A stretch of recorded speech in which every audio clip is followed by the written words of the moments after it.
Vous êtes bien sur une conférence qui va concerner effectivement la mesure, avec notre ami Christophe Benavent, qui est professeur de marketing à Paris-Nanterre. Merci de t'être levé toi aussi à 5h15. Et puis Catherine, qui a dû se lever à peu près aux mêmes heures, de Lille. Catherine Rucky, qui est responsable de la relation client du groupe Ener GMC, qui est un courtier en assurance. Et effectivement, notre amie Hélène V de Toyota devait venir. Et puis en fait, au niveau de sa direction, compte tenu des questions sanitaires, on l'a interdit à sortir du parking. Et Catherine a accepté au dernier moment de venir nous chercher. Voilà. Un premier jeu de mots, Laurent, tu peux le noter. Et du coup, Laurent était très inquiet de savoir si il allait venir. Mais du coup, je crois qu'on va commencer. On va commencer, du coup. Je t'invite peut-être à présenter l'évaluation. Bonjour à tous. Alors pour ceux qui n'ont pas encore assisté à des conférences aujourd'hui, vous pouvez poser vos questions via vos téléphones en tapant evals.fr. Et vous allez arriver sur un site sur lequel il faudra renseigner le code SRCO en majuscule ou en minuscule. Et ensuite, vous cliquez sur conférence, vous sélectionnez cette conférence et vous pouvez poser vos questions. Vous pouvez le faire tout au long de l'intervention. Et les questions seront ensuite affichées à l'écran et les intervenants pourront y répondre. Donc je vous invite vraiment à le faire tout au long de la conférence. Elles sont anonymes et on aura un grand plaisir à les afficher, à y répondre. Je laisse la parole à Marie-Louis. Alors merci beaucoup. Je vais prendre le micro juste quelques instants. Je ne vais pas plus introduire nos intervenantes. On a planté un petit peu le décor qui est effectivement la notion des KPI, qu'on a retenu sur l'idée un peu provocante du mesurer c'est bien, en mal usé ça craint. C'est pas à vous, acteurs de la relation client, je veux dire qu'on peut avoir certaines fois un certain rapport à la réalité et à la fiabilité des données. Comme disait notre ami Churchill, je ne crois que dans les chiffres que j'ai falsifiés moi-même, et c'est peut-être là le début du problème, notamment avec nos fameux 99% de clients satisfaits. Ça pose plus de questions que ça n'apporte de réponses. Et on s'est dit que justement, pour essayer de creuser le sujet, on allait faire appel à El Professeur. Et chez nous, El Professeur, c'est Christophe Benavent, qui, comme je vous le disais tout à l'heure, est professeur de marketing à Paris-Nanterre. Pour poser le décor, alors c'est un peu un vrai pari, ça aurait pu être le 13e travail d'Hercule, pour essayer de nous donner quelques clés pour pouvoir justement se réapproprier d'une manière un peu plus saine peut-être ces KPI. Et ce témoignage sera complété par celui de Catherine, qui parlera, elle, en tant que responsable de la relation client GMC, quel a été ce retour d'expérience dans l'usage des chiffres dans son entreprise. Voilà, on est parti sur un timing qui est de 20 minutes pour Christophe, une grosse 10 à 15 minutes pour Catherine, et puis 5 à 6 minutes de questions-réponses qui vous ont été présentées sur l'usage. Merci. Merci. Merci. Voilà, simplement. Donc, on va parler un petit peu de contrôle de gestion, hein, parce que quand on parle KPI, on n'est pas en marketing, on ne fait pas de la relation client, on fait du contrôle de gestion. Donc, c'est un autre regard sur le contrôle de gestion que je vais donner, naturellement, avec quelques applications au marketing. Si je devais être court, je m'arrêterais là. Vous avez à peu près l'essentiel. Si je suis long, je pourrais m'aventurer dans ce schéma, mais je vais passer très très vite. Simplement dire sur ce schéma qui vient d'un ouvrage adapté d'un ouvrage capital en contrôle de gestion, le fameux Kaplan et Norton. Hein. Quand on parle de KPI, on ne parle que du carré en bas à droite, hein, les Critical Performance Variables. Et quand on parle de KPI, généralement, on a une vision extrêmement étroite, extrêmement réduite, qui est simplement celle de la comparaison entre une norme et une réalisation, ni plus ni moins, avec des mécanismes de correction. Si les entreprises devaient fonctionner avec ce type de dispositif, je pense qu'elles ne feraient pas long feu. Et c'est l'idée qui est exprimée dans ce schéma, de dire que le contrôle de gestion est beaucoup plus large que ça. Il peut prendre des formes beaucoup plus interactives en bas à droite et offrir une part plus grande à la réflexion. Alors, je ne vais pas trop m'attarder, parce que là, c'est bon pour un cours, mais peut-être pas pour une intervention ici, juste rappeler quelques notions absolument fondamentales sur ce qu'on appelle le contrôle. Ça veut dire quoi contrôler déjà, hein? Utiliser des indicateurs de performance clés, en français ça sonne mieux, hein, c'est plus simple, c'est faire du contrôle. Donc quels sont les leviers du contrôle? Alors la définition est simple, contrôler, c'est être capable d'influencer le comportement d'autrui. Donc un département de contrôle de gestion dans une organisation, il est là pour influencer les agents de l'organisation et d'autres pour aller dans un sens qu'on s'est donné, un certain objectif particulier. Comment on le fait? Très traditionnellement, mais vraiment très traditionnellement. Ça, c'est des idées qui ont 30 ou 40 ans. Il y a au moins 3 façons principales de contrôler les comportements d'autrui. Le premier, c'est la mesure de la performance. C'est le sens étroit des KPI. Vous mesurez la performance d'un vendeur et vous le rémunérez en fonction de ce qu'il a vendu.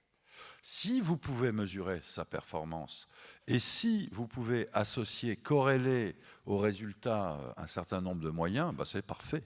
Et c'est le meilleur système du monde. Sauf que très souvent, la performance se mesure très mal, de manière incertaine.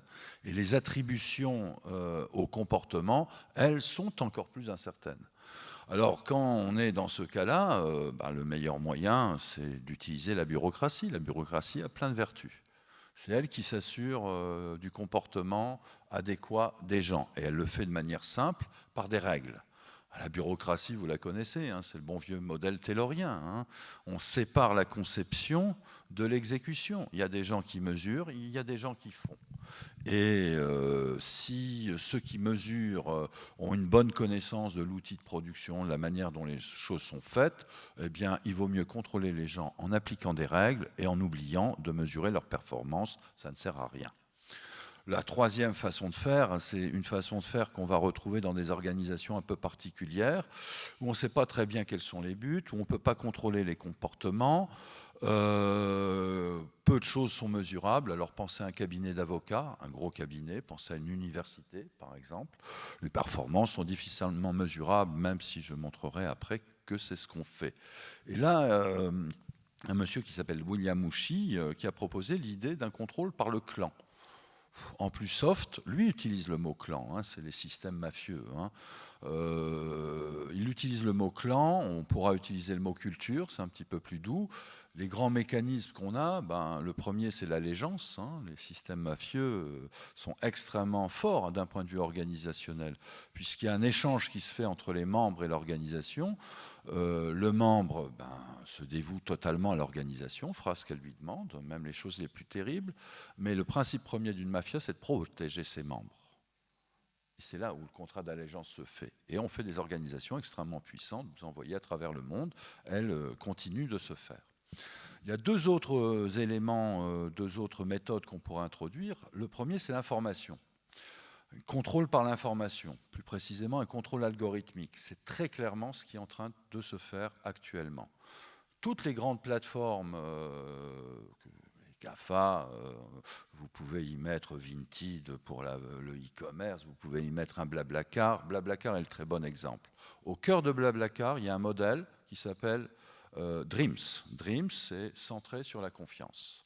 Et Dreams, la mise en œuvre de ce dispositif de contrôle, Blablacar est intéressant parce que la force de travail est externalisée. Hein. Les chauffeurs ne sont pas des salariés de Blablacar. Ce sont des gens qui veulent se faire un petit complément d'argent. Comment s'assurer de leur bon comportement? Et leur bon comportement, c'est conduire de manière sûre, c'est se comporter de manière correcte avec les passagers. Et de manière étonnante, dans ces systèmes-là, vous avez des gens qu'on ne connaît pas, que l'organisation ne connaît pas. Comment on peut les piloter? Alors on peut les piloter tout simplement en leur distribuant de l'information. C'est des systèmes à la Uber, c'est derrière des systèmes naturellement de notation, ce qu'on appelle des systèmes de réputation, les petites étoiles qu'on met, les commentaires clients. Et tout ça est très sophistiqué. Je n'ai pas le temps de détailler, de dépouiller par exemple le système Dreams, mais c'est absolument passionnant. Et puis, si on généralise, et j'ai pris le cas de Blablacar, on peut tout simplement externaliser le contrôle de gestion. Hein. Le génie d'Uber, c'est d'avoir externalisé la production et le contrôle de gestion et les GRH. par le système de notation qui joue un rôle clairement de sanction. En dessous d'une certaine note, eh bien, l'application du chauffeur ne s'ouvre plus, il ne participe plus à l'organisation. C'est un monde assez terrible, hein, je vais le développer un tout petit peu après. Il faut avoir donc ces catégories en tête pour élargir un petit peu le propos. Quand on parle KPI, naturellement, on est obligé de parler de Kaplan et Norton. Les KPI n'ont de sens que dans un système. Je ne vais pas commenter l'ensemble du diagramme, mais chez Kaplan et Norton, il y a cette idée d'organiser. Il y a différents éléments qui contribuent à la performance de l'entreprise, sa performance financière. Naturellement, le client y prend un rôle très important. Et toute l'idée de Kaplan et Norton, c'est qu'il faut construire des systèmes de mesure qui représentent en quelque sorte l'activité économique, le processus de production de valeur. Ça veut dire qu'on ne peut pas avoir un système de contrôle ou des KPI sans une théorie de comment l'entreprise fait de l'argent. C'est absolument indispensable. Je vais en donner un deuxième exemple juste après, beaucoup plus marketing. Alors, qu'est-ce qui fait les critères de bons KPI ? Il y a des critères de mesure classiques, validité, fiabilité, sensibilité, objectivité, prédictibilité, intelligibilité. Je ne vais pas les commenter tous, je n'aurai pas le temps. Par contre, je peux vous donner un exemple tout frais sur lequel je travaille. Vous savez que nous sommes en période d'épidémie. Aujourd'hui, le gouvernement contrôle l'évolution de l'épidémie par un certain nombre de règles, a besoin d'indicateurs. C'est absolument passionnant. Il n'y a jamais eu autant d'indicateurs de gestion aujourd'hui disponibles que dans l'épidémie de Covid. Alors moi, j'ai fabriqué mon petit indicateur. Parce qu'au passage, c'est hors sujet, mais c'est important à préciser. Il y a une idée très très importante dans la gestion des catastrophes, et c'est une catastrophe, ce qui nous arrive au sens technique. Ce que tous les spécialistes des catastrophes savent, ou du désastre, savent depuis longtemps, c'est que si on n'a pas la participation des humains, des gens, au processus, on ne peut pas atténuer les effets, on ne peut pas reconstruire, on n'a pas de résilience et on ne peut pas bien se préparer. Donc l'adhésion des populations est indispensable.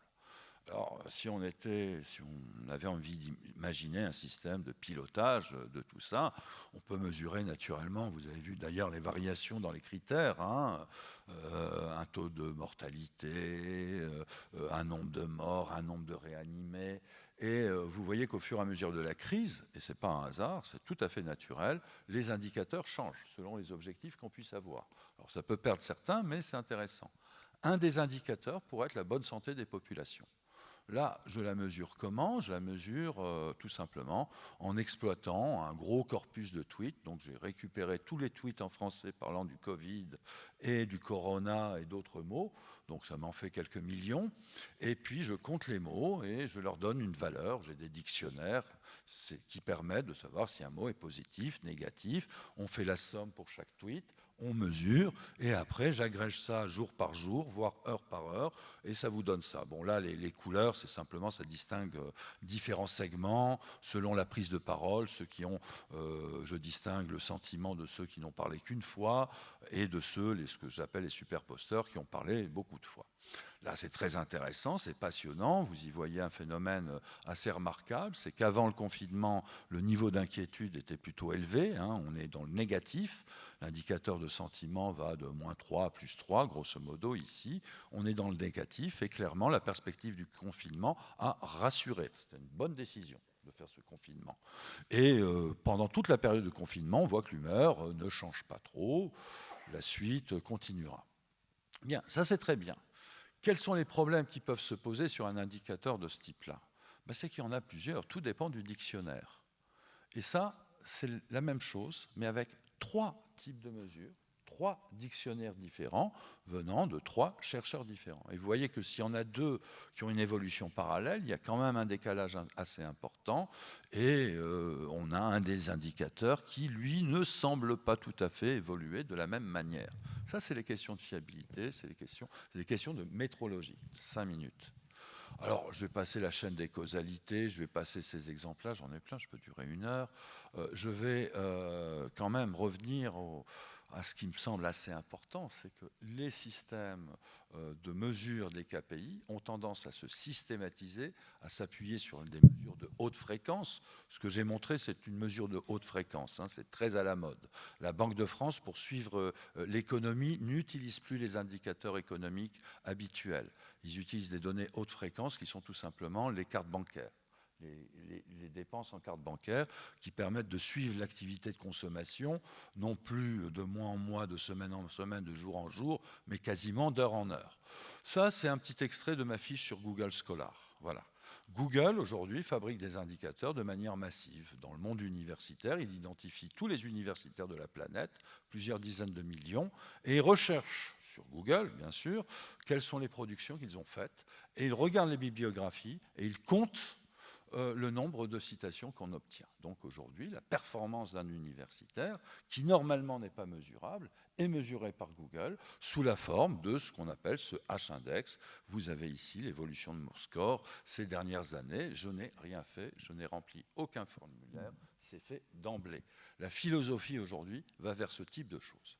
Mais il y a un grand problème.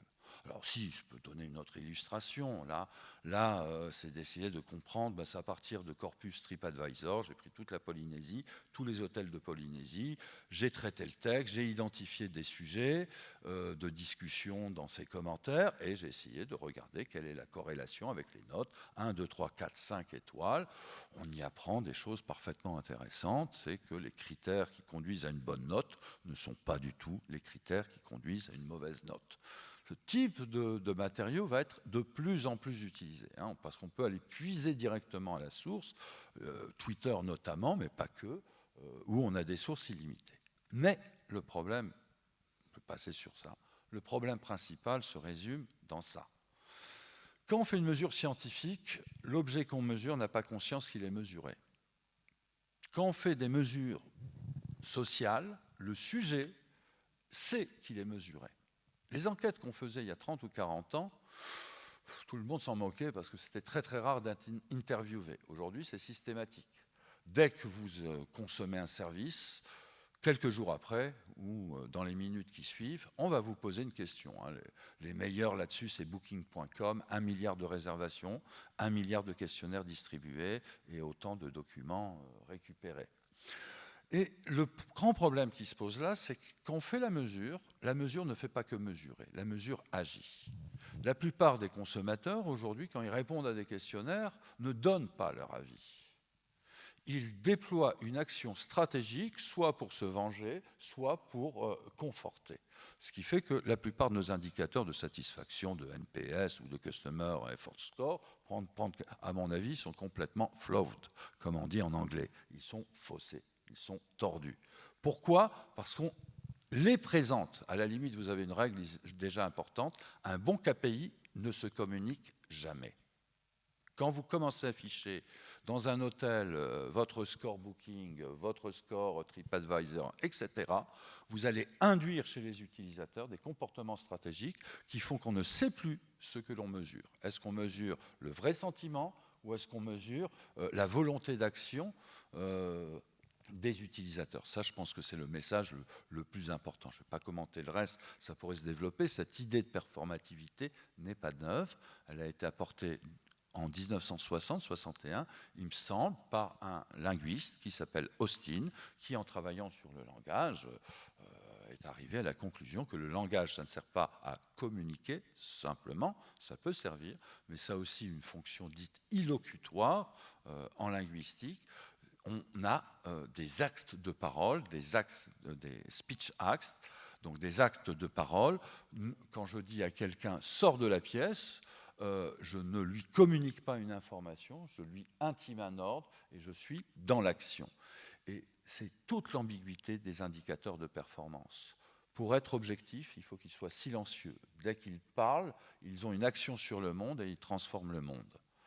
Alors, de manière plus systématique, on peut arriver à une critique assez radicale des KPI. Si vous voulez un bon auteur assez radical dans cette perspective, c'est Roland Gori.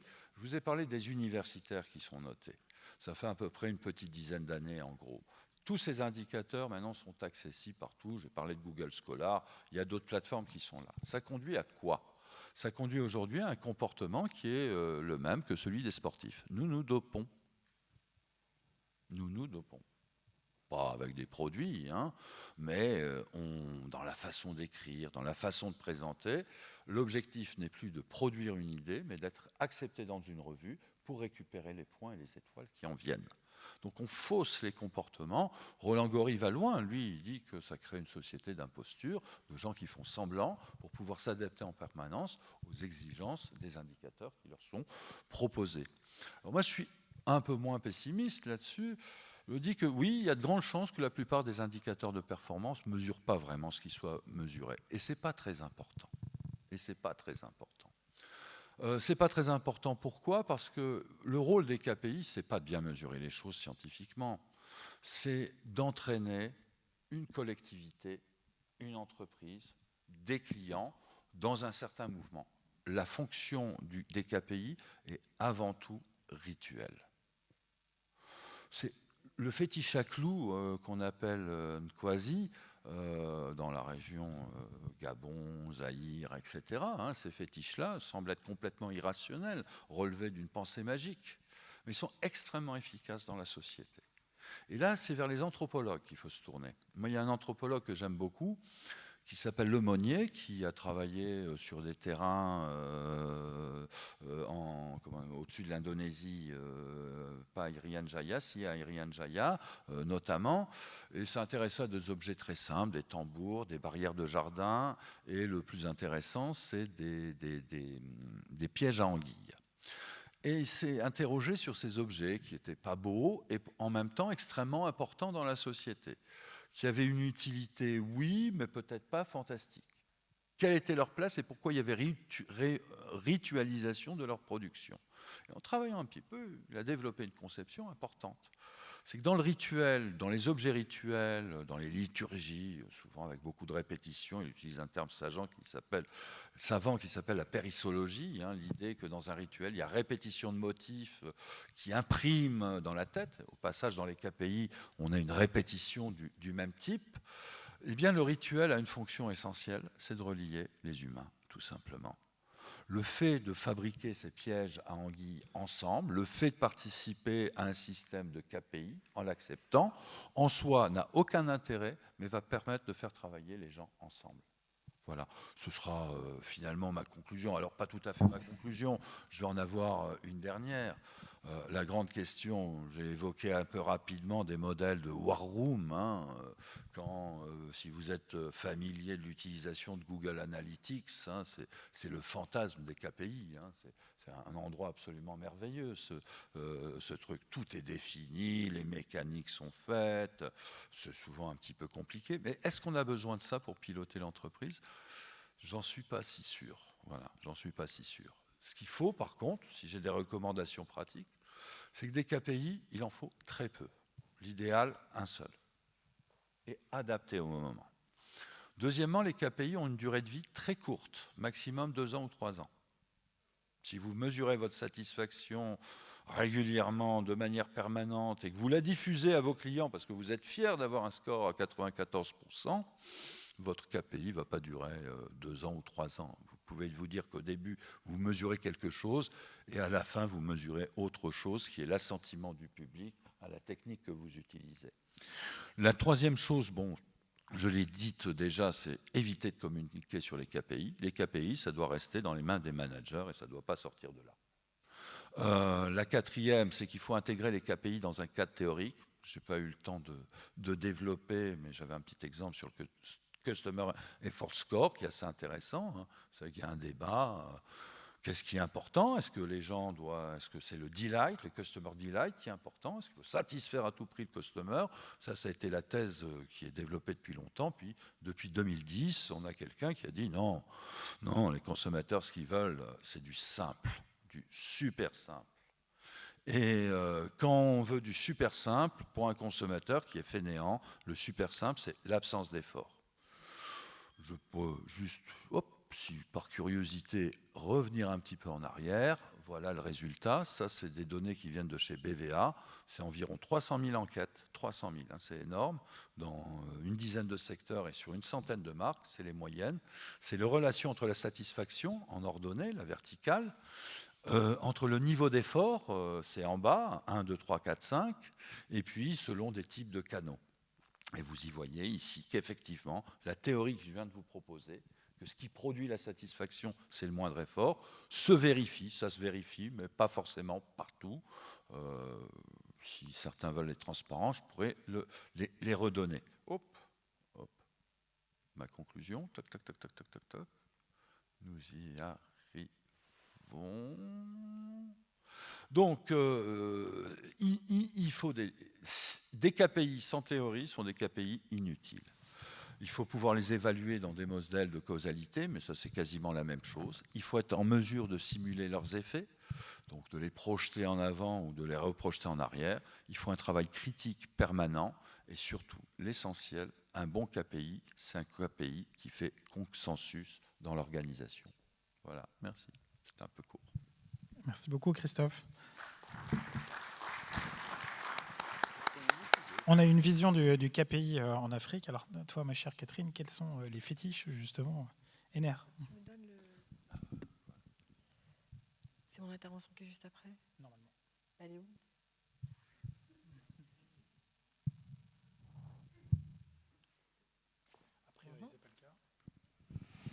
Bon, alors je passe après Christophe, ce qui est toujours difficile. Et moi, je vais vous partager une expérience qui est plus terrain et plus opérationnelle.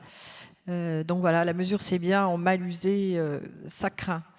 Moi, j'aime bien replanter un peu le décor. Alors, dans ce sens-là, ça sera mieux. Non. Voilà. Pourquoi est-ce qu'en fait, au départ, on a commencé à mesurer la satisfaction client? Et en fait, je me suis reposé la question. Et dans les années 80, on a commencé, les entreprises, puisque la concurrence se déployait, on a commencé à penser aux clients et surtout à les fidéliser en se disant que s'ils n'étaient pas contents, ils avaient bien le choix d'aller voir ailleurs. Et moi, je me souviens, j'étais géo au Club Med, donc dans les années 80, et c'était une des premières mesures de la satisfaction client que j'ai vues.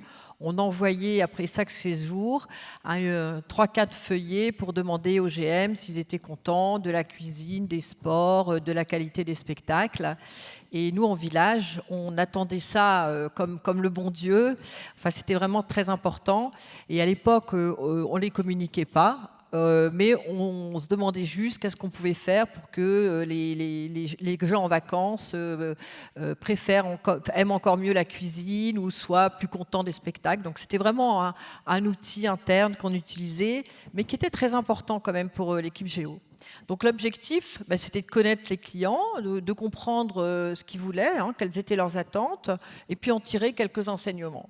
Donc, au départ, il y avait juste une intention vertueuse, c'était de pouvoir offrir, de mieux satisfaire les clients. Le problème, c'est qu'effectivement, on a vite assisté à une dérive. Tiens, Marie-Lou, si tu peux me passer le truc parce que ça ne marche pas. Donc aujourd'hui, qu'est-ce qui se passe assez rapidement et de plus en plus, les indicateurs ont pris le pouvoir. Donc la concurrence s'est accrue effectivement dans tous les domaines.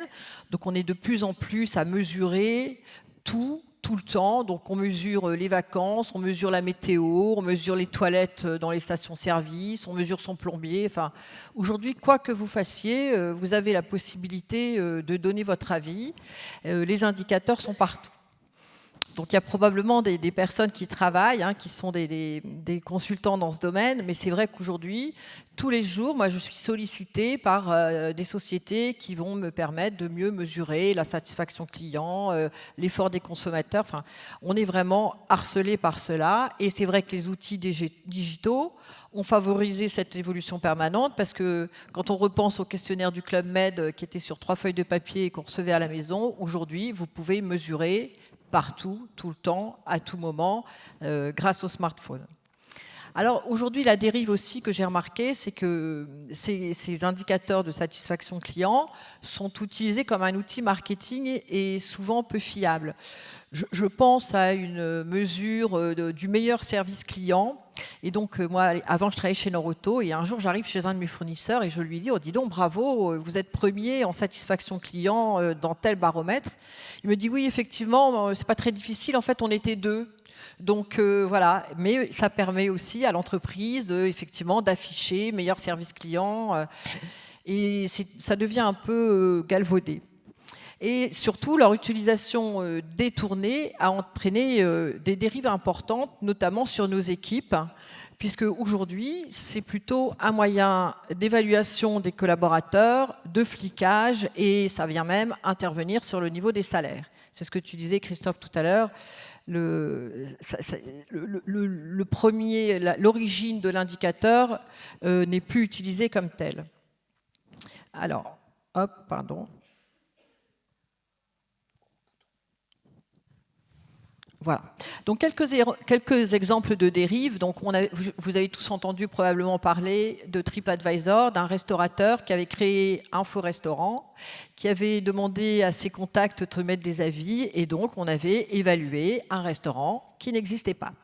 Je ne sais pas si vous avez vu également le film Effacer l'historique, que moi j'ai adoré. Donc vous avez une pauvre chauffeur de VTC qui se décarcasse pour faire plaisir le plus possible à ses clients, qui leur déroule un tapis rouge quand ils sortent du véhicule, enfin qui fait tout pour sa satisfaction. Et en fait, en parallèle, vous voyez des immenses bureaux qui se tiennent dans les pays en Inde, à Madagascar, où vous avez des personnes qui sont salariées pour uniquement émettre des avis, des faux avis.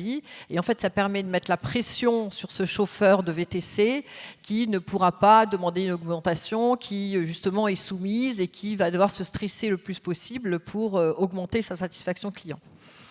Et une des dérives également, donc ce sont des comparaisons, puisqu'on mesure notamment par exemple dans les réseaux, on mesure qui est le meilleur magasin, qui est le meilleur centre. Et moi je l'ai vu chez Norauto. Donc chez Norauto il y avait un podium avec le premier, le meilleur des magasins qui était diffusé à l'ensemble du réseau et qui venait effectivement impacter le salaire des directeurs de magasins et des équipes. Et ça crée un immense sentiment d'injustice parce que déjà, on s'occupait moins de la satisfaction client que de faire progresser son étude satisfaction client. Et en plus, il y avait des centres qui étaient dans des zones faciles à travailler avec des clients satisfaits. Et il y avait des centres où il y avait peu de moyens, des vieux centres où les outils étaient moins modernes. Et donc, ça créait des comparaisons qui étaient totalement infondées et qui créaient vraiment un sentiment de frustration chez les collaborateurs. Idem, moi, dans mon équipe, j'ai des personnes qui travaillent avec moi depuis 20 ans dans la relation client, donc qui sont évidemment les rois de la relation client et qui maîtrisent parfaitement la situation. Je ne vais pas aller les comparer avec des jeunes qui sont là depuis 6 mois, qui sont en formation et qui ne maîtrisent pas encore tout à fait le métier, parce que c'est un métier qui s'apprend, c'est un métier difficile. Donc les comparaisons fondées sur les KPI, moi je suis extrêmement réfractaire et je pense qu'il faut prendre toutes les précautions. Là aussi, encore une dérive que j'ai vue, on pose des questions sur tout et n'importe quoi et n'importe quand. Et notamment, donc, nous on est courtier en assurance, vous savez les assurances, les clients sont augmentés tous les ans, notamment dans le domaine de la santé, et on leur demande, êtes-vous satisfait de nos tarifs ? À votre avis, combien répondent oui, je suis très satisfait de vos tarifs. Voilà. Et donc c'est une intention parce que de toute façon, on ne modifiera pas nos tarifs. Donc ce sont des questions qui ne servent à rien, quoi, qui c'est juste pour se rassurer, mais ça n'a aucune utilité. Je pense aussi qu'aujourd'hui, le système des KPI utilisé par certains managers, c'est un système qui infantilise. Et ce qui m'amuse, c'est qu'aujourd'hui, on entend que dans les écoles, il faut absolument supprimer les systèmes de notation parce que ça va frustrer nos enfants, créer des inégalités et peut-être bloquer leur développement. Et par contre, quand on arrive dans la vie professionnelle, alors là, on est noté dans tous les sens, tout le temps, partout. Et notre valeur de collaborateur est totalement corrélée à la note que va nous mettre un client ou un autre. Et ça entraîne effectivement des dérives. Moi, je vais vous prendre deux exemples. Donc, dans ma société, effectivement, il y a tout un questionnaire pour juger de la qualité de différents services. Et les personnes qui sont dans ce service, ainsi que le manager, on voit leur salaire influencé. Donc, ils ont une prime qui est liée au niveau de satisfaction client. Eh bien, aujourd'hui, ce qui s'est passé, c'est que comme ces managers fournissaient les bases de données, il y a eu certains managers qui ont regardé tous les clients qui avaient émis une réclamation. Ils ont retiré les noms des fichiers pour pouvoir envoyer des fichiers avec que des clients satisfaits et avoir une bonne note, c'est-à-dire 95% de clients satisfaits et du coup avoir leur prime. Évidemment, ça s'est su. Donc, ça a créé aussi entre les différents responsables des sentiments de frustration, d'injustice. Et en fait, ce qui est vraiment dommageable, c'est que le client, dans ces cas-là, on s'en soucie plus. On ne se soucie plus que de son salaire, que de sa prime et de son collègue qui a triché, qui n'a pas été honnête et qui, on a l'impression d'être volé par rapport à ça. Donc, vous voyez, l'utilisation de ce KPI est totalement détournée de son premier objet. Deuxième chose, il existe aussi, on le voit, je ne sais pas si vous l'avez vu certainement, mais aujourd'hui une pression sur les consommateurs. C'est-à-dire que quand vous appelez à un service client, tout de suite on vous dit « Attention, il y aura un questionnaire, répondez, est-ce que vous pouvez répondre ?» Voilà, on insiste vraiment parce que ceux qui n'ont pas de réponse ne sont pas bien notés non plus. Il faut absolument avoir une réponse et donc on met la pression sur son client au lieu de penser à lui rendre service, à l'écouter, à répondre à sa demande. Eh ben, on va être obnubilé par la note qu'il va nous mettre et l'influence que cette note va avoir sur notre salaire ou notre évaluation. Enfin, dernier point, aujourd'hui, comme l'a dit Christophe aussi, donc on a commencé par la mesure de la satisfaction, ensuite on est arrivé au Net Promoter Score, donc est-ce que vous recommanderiez l'entreprise? Aujourd'hui, on est à l'effort du consommateur pour pouvoir rejoindre l'entreprise. Voilà. Et en fait, au milieu de tous ces indicateurs, lequel on retient, comment on agit, qu'est-ce qui est le plus important, qui va agir le plus sur la satisfaction client et surtout sur sa fidélisation. En fait, on ne sait plus, on est vraiment perdu. Et moi, ce qui m'amuse aussi, parce qu'aujourd'hui, le dernier, je parle sous le contrôle de Christophe, j'espère que je ne dis pas de bêtises, mais le dernier, c'est l'effort pour pouvoir contacter une entreprise. Eh bien, aujourd'hui, quand vous regardez la difficulté que l'on a pour trouver les coordonnées d'un service réclamation, moi, je suis effarée. Donc, on mesure cet indicateur-là, alors que sur tous les sites, une des premières informations qu'on devait avoir, vous voulez nous contacter, appelez-nous eux. Alors aujourd'hui, on a les chatbots qui répondent très souvent à côté de la plaque. On a peut-être un mail, mais pouvoir contacter rapidement un service client quand on a un ennui, ça devient extrêmement compliqué.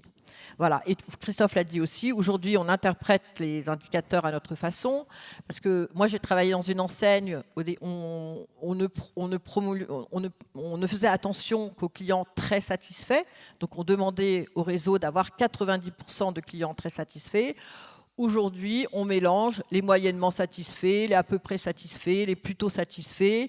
Et du coup, on vient communiquer qu'on a 99% de clients satisfaits, mais on ne sait pas vraiment dans quel degré ils sont satisfaits. Donc moi, je pense qu'il faut revenir, comme le disait Christophe, à l'origine de cette mesure. Et je pense qu'aujourd'hui, évidemment, il ne faut pas du tout en abuser. Il faut revenir aux fondamentaux, parce qu'après tout, quand on mesure ou quand on écoute le client, le premier objectif, c'est quand même de le fidéliser, de le satisfaire. Et avec nos équipes, moi je pense qu'il faut s'en servir comme un outil de management et un outil de formation. Donc aujourd'hui, quand un de nos collaborateurs a peut-être un client qui n'est pas très content, eh bien, c'est d'en profiter pour lui demander ce qui s'est passé, comment il a vécu l'appel. Peut-être que le client était très énervé et peut-être désagréable parce que malheureusement ça arrive, ou peut-être lui donner des clés pour la prochaine fois pouvoir vivre sa relation avec le client plus facilement. Donc voilà, et je pense aussi, en dernier, que c'est aussi un outil. Ce qui était au départ à l'origine, c'est un outil pour améliorer les produits et les services de l'entreprise, comme le peut être une réclamation. Donc je pense que c'est important de redonner du sens. Qu'est-ce que je mesure? Et surtout, pourquoi je le mesure? Qu'est-ce que je vais en faire? Merci de votre attention. Merci beaucoup, Catherine. Il y a un KPI qu'on a tenu, honnêtement, c'est le timing, puisque tu avais 20 minutes, tu as pris 20 minutes, parce que j'ai mis 15 sur mon chrono, donc c'est pour ça que je t'ai fait aller trop tôt. Et tu as tenu tes 15 minutes, donc on a le temps de prendre quelques questions-réponses. Si certains d'entre vous en ont posé, et si la régie peut nous mettre le slide des questions, voilà, c'est génial. Nous sommes toujours dans la performance et dans la mesure. Sur chaque sujet, domaine, est-il possible de s'en passer? Ah bah ça, c'est une question de prof. Pouf. C'est pas parce qu'on est critique qu'on va jeter le bébé avec l'eau du bain. Donc non, on en a besoin. Simplement, effectivement, dès qu'il va y avoir un usage d'un indicateur à but de motivation, de sanction, d'encouragement, là, il faut se dire qu'on change de système. C'est plus un indicateur de performance, c'est autre chose. C'est un système de motivation et c'est tout, hein, ou d'incitation, ou de contrôle, comme je disais dans le terme le plus général. Donc non, on ne peut pas s'en passer. On ne peut pas s'en passer. Mais il faut éviter d'abuser. Moi, je pense également, c'est ce que je disais, je pense qu'on ne peut pas s'en passer, mais il faut vraiment l'utiliser comme un outil d'écoute du client. Qu'est-ce que mon client a à me dire? Comment je peux mieux l'écouter? Comment je peux mieux le servir? Je pense qu'aujourd'hui, c'est vraiment le but des KPI, c'est vraiment ça et pas autre chose. Après, le trop d'impôts tue l'impôt. Trop d'indicateurs tue l'indicateur. On peut être que d'accord. Hein, c'est un exilé fiscal qui parle. Si on doit ajouter, il faut beaucoup réfléchir à quel est l'indicateur qu'on va utiliser dans le business où on est. Pour mentionner juste un exemple, pas tout à fait relatif à ça, mais plus à la question de la performativité, ce que j'ai en tête, c'est l'expérience d'Instagram ces derniers mois, hein, dans plusieurs pays. Ils se sont rendus compte qu'effectivement, la plupart des images qui étaient fortement likées n'étaient pas likées parce que c'était des belles images, mais tout simplement, c'était des espèces du grooming. Moi, j'appelle ça du grooming social. Hein. On se fait plaisir. Quand on met un like sur Facebook, sur Instagram, c'est pas parce qu'on trouve que c'est beau ou intéressant, c'est simplement qu'on veut faire plaisir à un ami. Donc, les photos les plus likées sont les photos qui sont produites par les gens qui ont le plus d'amis, tout simplement. Donc ça ne donne aucune indication. Mais c'est très ennuyeux pour Instagram. C'est très très ennuyeux. Pourquoi c'est ennuyeux? Parce que la qualité moyenne des photos se dégrade. Surtout celles qui sont les mieux cotées et qui auront des chances de remonter en avant. Donc la décision d'Instagram, alors je ne sais pas quelle est leur conclusion, mais ça était d'expérimenter un système dans lequel celui qui est exposé à l'évaluation, celui qui est exposé à une photo ne voit pas les évaluations des autres. Donc on masque justement ce que je disais, la communication de l'information aux autres pour refocaliser les utilisateurs sur l'évaluation de la qualité intrinsèque de la photo et comme ça assurer globalement une amélioration de l'offre d'image qui est faite. Mais je pourrais évoquer aussi toutes ces entreprises, elles sont passionnantes parce que leur moteur, c'est effectivement la mesure. Hein. L'autre entreprise, c'est le cas le plus fameux pour les spécialistes, en 2009, c'est le changement de système de notation par eBay. Le problème d'eBay, c'est que jusqu'en 2009, ils avaient un système symétrique. Le vendeur évaluait, l'acheteur évaluait le vendeur, et le vendeur évaluait l'acheteur. Mais vous comprenez bien que mettre en place un système aussi naïf faisait que les vendeurs punissaient les acheteurs qui leur avaient donné des mauvaises notes.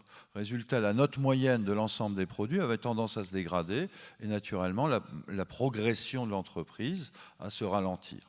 Ils ont changé de système, ils sont passés sur un système positif. Donc le système positif, on ne pose plus la question de notes, 1, 2, 3, 4, 5 étoiles. Non, on dit, est-ce que ça s'est bien passé ou pas? Oui, non. Et on cumule les expériences. Donc l'évaluation du vendeur, ça devient un pourcentage, c'est le nombre de fois où les transactions se sont bien passées. Donc moi je trouve ça formidable quand on voit l'effort que font ces entreprises pour s'attacher à ces tout petits détails, et c'est dans le détail que les choses se font. Et puis, je vais conclure sur un point, hein, sur le trop d'indicateurs tue l'indicateur. Donc très clairement, un seul, c'est le mieux. 2, c'est déjà beaucoup. C'est déjà trop. Et ça doit être un indicateur lié au propre du métier, quoi, hein, chaque situation. Et je crois qu'il ne faut pas confondre ce qui est un système de contrôle de gestion, où la notion de KPI de performance a un sens, si on la retraduit dans des espèces de mapping que j'ai pu évoquer, et les systèmes de réputation. Tous les systèmes de notation sur les plateformes sont des systèmes de réputation. Ils ne sont pas destinés à mesurer quelque chose, ils sont destinés à différencier les participants à ces systèmes, ceux qui sont les super bons, les moyens, les plus novices, on va dire. Et donc, ils sont destinés à produire ce qu'on va dire des signes de qualité. Pour moi, une note... Alors, on parle d'indicateur de performance, il y en a un qui est en train de bouleverser, par exemple, tout le marché alimentaire, qui est assez remarquable, qui n'est pas basé sur des systèmes crowdsourcés comme ceux que j'évoque, vous le savez tous, hein, c'est Nutri-Score.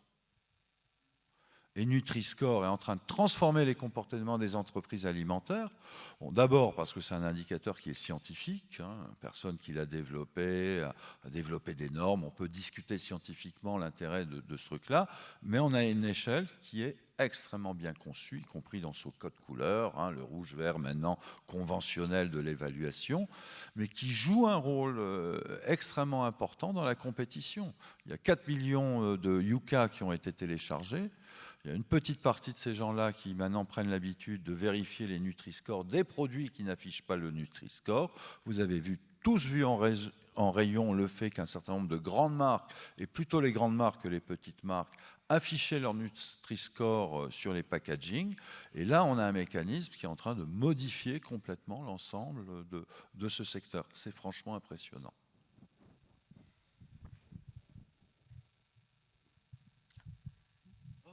Pour toi. Très simple. Moi, je suis utilisateur là, c'est mon côté stat, donc d'un truc qui s'appelle R, mais on peut faire ça en Python. Et puis, il y a plein de petits packages qui permettent de communiquer avec l'API de Twitter. Après, si vous voulez des gros débits, il suffit de payer, c'est à peu près 400 € par mois pour avoir une API confortable et télécharger plusieurs dizaines de millions de tweets mensuellement. Comment mesurer la satisfaction sans poser la question au client? Tu as apporté des éléments. Bonne question. Oui.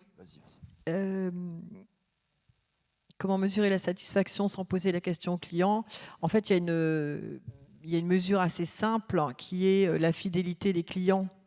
Et je pense que quelle que soit l'enseigne, on a quand même tous le moyen de voir si nos clients sont fidèles ou s'ils s'en vont. Moi, je sais que dans mon entreprise, la fidélité moyenne des clients collectifs, c'est 24 années.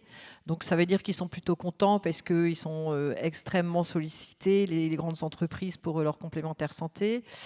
Et moi, je vois aussi que sur le marché individuel, on mesure ça très facilement, hein. En général, quand le client nous quitte, c'est parce qu'il est insatisfait. Alors, ça ne veut pas dire qu'il faut attendre qu'il soit insatisfait pour commencer à prendre des mesures. Donc, c'est quand même intéressant d'écouter et de mesurer. Mais ça se voit très vite à la fidélisation. J'ai deux réponses. Il y a ce qui est la tendance un petit peu. Bon, vous avez vu que je suis quand même tourné vers plutôt les modèles de plateforme, hein, qui me passionnent. Donc la première réponse, c'est la tendance aujourd'hui. Par exemple, à Netflix n'utilise plus les notes que vous donnez, hein. Ça ne sert plus à rien. C'est terminé. Ils ont abandonné ça depuis quelques années. Ils mesurent le temps. La satisfaction, c'est est-ce que vous avez été jusqu'au bout du film. Et la deuxième mesure de satisfaction, c'est combien de temps il s'écoule entre la fin d'un film et le début d'un autre. Et le but, il faut que ce soit minimal. Voilà. Donc ça, c'est une forte tendance. Il faut associer ça. Il faut travailler sur le comportement le plus possible. Ma deuxième question, elle est plus, je dirais, pas personnelle, mais voilà, mes petites lubies du moment. Le texte. Les questionnaires ont été faits pour une époque où les technologies n'étaient pas adéquates pour traiter les choses. Donc il fallait cadrer. Il y a un article qu'il faut lire absolument de Pierre Bourdieu. Qu'est-ce que l'opinion publique? Ou plutôt, l'opinion publique n'existe pas. Il donne les 3 raisons pour lesquelles les enquêtes d'opinion ratent leur cible quasiment dans tous les cas. Un des arguments les plus simples, c'est que généralement on pose des questions que les utilisateurs, les consommateurs ne se sont pas posés. Ils sont obligés de répondre. Donc on crée des artefacts. Donc la méthode du questionnaire, je pense qu'elle appartient au passé. Il faut poser directement la question au consommateur et traiter le texte. Ça demande la technicité à la fois pour les cabinets d'études et les autres. Mais là, dans ces cas-là, enfin, toutes les approches très simples, hein, demandez la note, hein, ça ne coûte rien de demander est-ce que vous avez l'intention de recommander, est-ce que vous êtes satisfait, est-ce que bon, de toute façon les trois mesures, hein, enfin les deux mesures, NPS et puis satisfaction, c'est strictement la même chose. Hein. J'ai traité plein de jeux de données, la corrélation est entre 0,70 et 0,80, donc on pose la même question. Donc il ne faut pas trop s'embêter là-dessus. Par contre, ce qui devient éclairant, c'est d'avoir une question ouverte dans laquelle les gens s'expriment de manière spontanée. Et la majorité des réponses, ce sera tout simplement, ils n'ont rien à dire, parce qu'ils n'en pensent rien. Un client normal, c'est quelqu'un qui n'est ni satisfait, ni insatisfait. C'est quelqu'un pour qui la transaction s'est passée de manière complètement transparente. N'existe pas. Ça, c'est l'idéal. La satisfaction, le plaisir, ça, c'est pour l'hédonique. Mais le meilleur client, c'est celui qui ne s'est pas rendu compte qu'il a acheté. Et donc, il n'a pas d'avis à donner. Voilà. Et puis, ceux qui ont un avis à donner, parce qu'il y a eu une petite friction, un petit problème, une surprise, un élément comme ça, ben, il suffit qu'ils puissent s'exprimer. Alors, bien sûr, techniquement, ce n'est pas simple de traiter ce matériau. Mais on a les outils. Une entreprise qui ne définit pas de KPI serait-elle forcément en difficulté? Qui de vous deux veut s'y coller? Tu as apporté des réponses? Moi, je pense que pas du tout. Pas du tout. Il y a des entreprises qui vont définir des tas de KPI, qui vont avoir des indicateurs, qui vont mesurer de tout ce qui se passe, les temps de traitement, la satisfaction, la volonté de revenir et puis des tas de choses, et qui vont être justement tellement préoccupées par ces mesures de KPI que derrière, elles n'auront pas les actions nécessaires pour satisfaire leurs clients, s'occuper de leurs collaborateurs et fidéliser les clients. Au contraire, une entreprise qui a défini une vraie stratégie d'écoute, de prise en compte de ses clients, de process facile qui permet d'être contacté, qui donne la possibilité d'être contacté facilement, je pense qu'elle sera forcément moins en difficulté. Donc, je ne suis pas sûre. Christophe va peut-être me contredire, mais... Non, moi je retournerai la question. C'est que pour parler de KPI, d'abord il faut avoir une stratégie. Donc une entreprise qui n'a pas de stratégie, elle va s'effondrer. Les KPI, c'est secondaire, ça vient après. Donc c'est avoir une bonne vision de ce qu'on veut faire, de ce qu'on veut offrir sur le marché qui est important. Si on a cette bonne vision, ben, c'est clair que si on a construit un bon système KPI qui respecte mes 10 points à la fin, ce sera un plus, un mieux, on aura un meilleur contrôle sur l'action qu'on produit. Mais le point important, c'est surtout la vision. Qu'est-ce qu'on offre? Quelle est l'offre de valeur? Et est-ce qu'on la voit clairement? Et ça, c'est pas simple. Christophe, tu as été bien écouté, justement, tu pointais tout à l'heure. Allez, puis ça, c'est bien. C'est déjà, il ne faut pas diffuser, quoi. Il ne faut pas diffuser. Si on a un indicateur et qu'on le diffuse largement, ça n'est plus un indicateur, une mesure de performance. Ça devient un système d'incitation. Donc c'est autre chose qui peut marcher, hein, dans certains cas, ça peut marcher. Parce que je vais revenir sur la dimension rituelle. Quand je vais chez McDonald's, il y a des portraits des collaborateurs qui sont accrochés. Le besoin de reconnaissance est sans doute le besoin le plus fondamental. J'ai entendu parler de Maslow ce matin. Hein. Le besoin primaire, c'est le besoin de reconnaissance.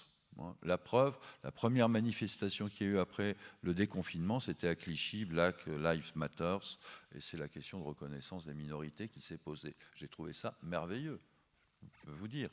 Donc voilà. Merci Christophe. J'ai vu qu'on s'acheminait vers la fin de la rencontre.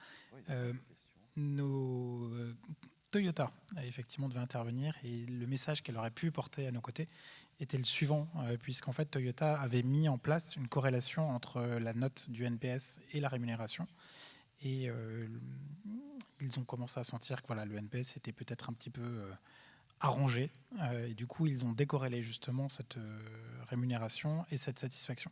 Et en fait, ce qui est extrêmement intéressant et plein d'espérance, c'est que dans les semaines, les mois qui ont suivi, la note du NPS ne s'est pas effondrée, mais a quand même significativement chuté.